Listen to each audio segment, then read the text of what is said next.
Last month I got to share the time I got to go to the House of Blues on Sunset when it was still open.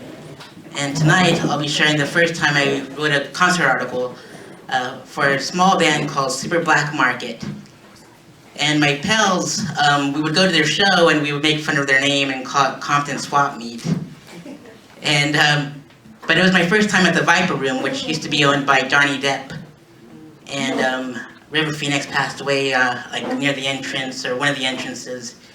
And my friend Joe was the lead singer of Lady Sinatra, and he would run the door. And oftentimes he would like just let me into the free shows because I was there all the time, which is fantastic. Even if I didn't have to cover the show, he was just like house guest, and he would just like mark my name, and I would just go up and check out some awesome shows at the Viper Room. And my pals, Joe, he had some albums released, and his brother Sonny was the lead singer. And there's two other band members, but they some of them have been a part of the band in the beginning, and some have not, and just how most bands are. But I'll never forget it. And I used to write on note cards all the time, and I would like lose my note cards. So as a journalist, I would have to carry a journal now.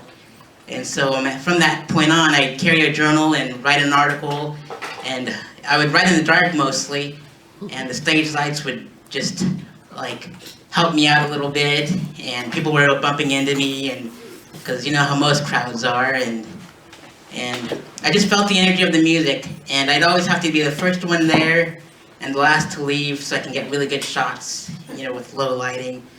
And I'll never forget that night, and it was a fantastic night, and we became good friends because I lived in Sherman Oaks, and he lived in North Hollywood, and he would invite me over and show me like the recording process and stuff like that of his music, because he would have it on his computer, and sometimes he'd have to adjust the volume, and sometimes he was learning how to be a mixer and all that good stuff. But I remember going to his house, and like everyone shares a house, and so as soon as you walk into the front door, it was his room.